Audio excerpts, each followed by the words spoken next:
Hey everybody, welcome back to Video Game. So, taking on a fun and interesting episode for you guys this evening is we're not talking about anybody who Nintendo is suing. We're talking about the Switch 2 specs because I'm getting a lot of messages about it. Apparently people want to know what I think. And I only made this video because I was kind of able to draw a direct comparison to a retro console that waited around a few too many years to actually release and struggled because of it. And I'm not saying in any way, shape, or form that's what's going to happen to the Switch 2. We're just going to take a look at the technical specifications today and kind of go over what it is doing and how it is definitely a little bit long in the tooth as far as its architecture is concerned, but why that probably doesn't matter whatsoever when Nintendo's developers and artists actually get their hands on it. Because as soon as a new console is announced and teased and set up for pre-order, the number one thing people want to know are what are these specs. It's one of those things people want to see: raw CPU clocks, GPU clocks, how many GPU cores it has inside of it, kind of what they could expect to actually get performance-wise out of the system. And I chose this clip from Donkey Kong because those are the specs right there, and you are Donkey Kong, just trying to get any last morsel of information out of the internet to find out what type of experience you're having on Switch 2. And now that those details are in your hand, visual pun very much intended here, we can go over all the different specifications, talk about when a lot of the architectures were finished up because they are a little bit old at this point in time, and just kind of go over that spec sheet and talk about what you might expect to experience on Switch 2. But I want something to be very clear. Specifications are just numbers on a piece of paper. It goes down to the developers and the artists and everyone else involved in actually developing a game to get the performance out of the console. And we obviously know Nintendo's developers are quite adept at getting a really beautiful looking game out of very old hardware, because the Switch launched with a Tegra X1. It was not very new when the Switch was actually released, and Switch 2 is running on some hardware that was basically laid up in 2021 from Nvidia. So it's one of those things. It's not going to be the most modern hardware, but it should get the job done, and hopefully, unlike Switch, we won't see frame dips in games like Breath of the Wild in the sequel, because that is a little bit of a problem. But you need to remember, at least for first-party games, Nintendo left the hardware arms race in the GameCube era. Wii, Wii U, and Switch were all underpowered hardware compared to the competitors from Sony and Microsoft, so they basically just gave up years ago trying to outcompete on the hardware front. And it is one of those things. You might end up seeing situations where current-gen games run great, but maybe a Grand Theft Auto 6 out there might not exactly run as well because it is using hardware that was basically designed again in 2021. But as far as the clock speeds dropping down in dock mode, that's one thing that is very curious, and I can't really think of much of a technical reason for that. Clearly there is one because Nintendo has designed it this way, but the Ampere architecture they are using in the custom Switch 2 silicon from Nvidia, that was basically announced in 2020 and taped out in 2021, so it is not new hardware in any way, shape, or form. That is not to say that it is bad hardware, it's just saying that this is, this point in time, about 4 years old. But do remember, by the time you actually get a console in a box you can buy on a shelf, those have been in development for 18 to 24 months, so even if they have hardware that's been unannounced, it's not like it's ever going to be cutting edge stuff because it is just old. And the primary reason I made this video is because it made me think of NEC and Hudson Soft's mistake back in 1992. They had the Iron Man board, which was going to be the successor to the NEC PC Engine and TurboGrafx 16 in North America, but because the PC Engine was still so successful, they didn't want to change horses midstream and get rid of their hardware that they were selling at a profit and was succeeding. That's the same thing you're seeing with Switch. Basically, Switch 2 was fully designed in 2021, but Nintendo has sat on the original Switch because you never get rid of a product while it's selling unless you absolutely have to, and Nintendo obviously needed to launch a Switch 2. So that's why you see these specs based on Ampere, comparing it to like a 3060 or 2060 in the laptop variants, because Nintendo basically just probably held this design off for 12 to 18 months when they could have manufactured it and shipped it, but they realized, don't stop selling the Switch because it's selling like crazy, hold off on the Switch 2 for a bit. But you will see here, between the original Switch and Switch 2, it is an uplift, obviously, in basically every single department. Clock speeds, overall RAM, memory bandwidth, everything you'd want to see a spec bump on, you are seeing those things. And obviously Nintendo is showing not just first-party games, but third-party games as well to show you, see, Switch 2 can run current-gen games, especially some of the most demanding ones, and they are going to look good on our systems. And I think that's why you really saw an emphasis on seeing footage of Cyberpunk 2077. This game still makes my editing PC absolutely wheeze when I put it up to 4K and turn ray tracing on, so it is one of those high-test games. Nintendo's basically saying, look, on Switch 2 hardware, you're going to be able to have a good experience playing this game, so don't worry too much about it. And that really is the reality of this. Even if Ampere is not a new architecture, it is still a relatively powerful architecture, and plenty of these GPUs are still sitting in gaming PCs today.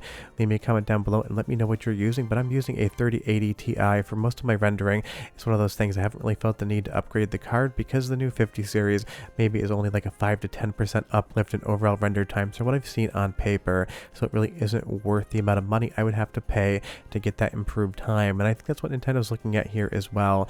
They probably didn't see much of a benefit from going from a slightly new architecture, and because they were developing the Switch 2 so long ago and basically sat on it due to Nintendo's success, you end up with a situation where yes, on paper those specs don't look exactly cutting edge, but again, I can't stress enough, at least for the first party games, this is where Nintendo excels and I think beats pretty much everyone else out there development wise. They know how to make an amazing looking game with their own graphical stylings and art effects.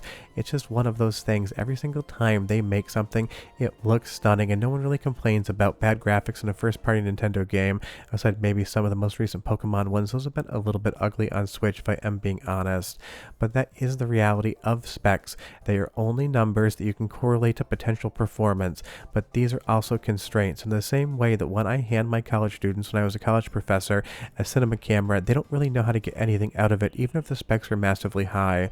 So the first film I make them make in class is with their cell phones. I remove the specifications, I remove the ability to use all the power in the world to create an image, and I make them go out there and design something and film something just based upon intent, art style, and framing alone. And that exercise is just to show them that it doesn't really matter what your tool set is or how powerful of an item you have in your hand. If you don't know what you're doing with it, it really isn't going to work out for you. Think of the most recent Astrobot on PlayStation 5. Absolutely stunning game, both gameplay wise and visually. I'd say it's one of the prettiest 3D platformers we've seen in years and one of the most fun as well.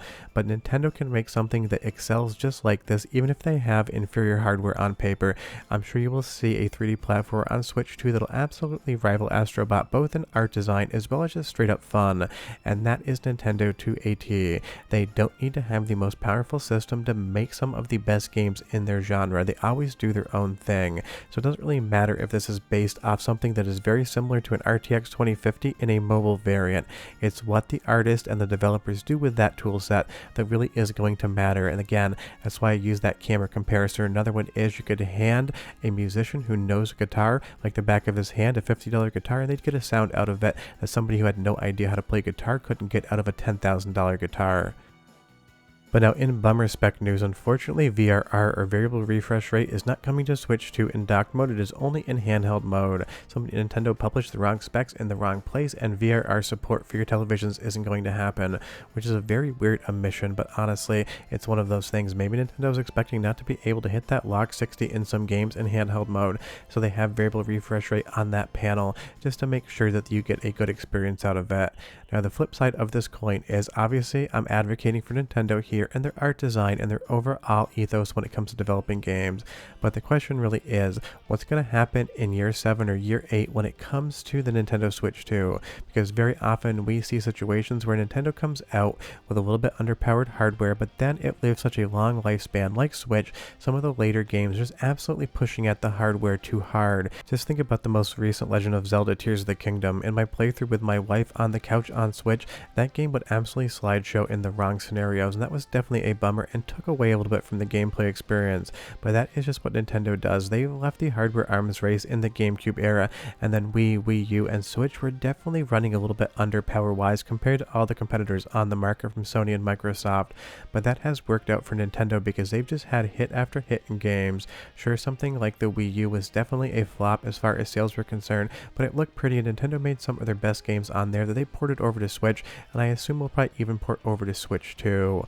But the real question is, how good is this hardware going to be in year 5, 6, 7, and 8? Because I'm sure Nintendo's going to sit on it for a while unless for some reason it does fail. Because I don't want to see a situation on Switch 2 like we saw on Switch where the later games, even from Nintendo, just had performance issues. I just want at least lock 30 frames per second. 60 would be great on a lot of these games, but I don't want another situation like Tears of the Kingdom where on original Switch hardware it just becomes a little bit annoying to play here and there.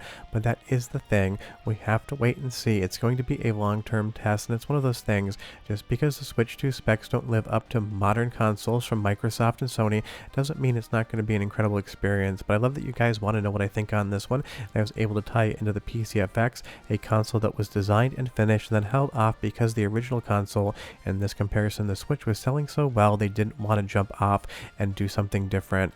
But leave me your comments down below and you tell me, how do you feel about the Switch 2 specs? Optimistic, even, or a little bit bummed out about them? Obviously, time will tell how it does in the long term and whether or not new games developed for consoles will run well on Switch 2. But short of that, we're done. I'll see you next time. Bye-bye.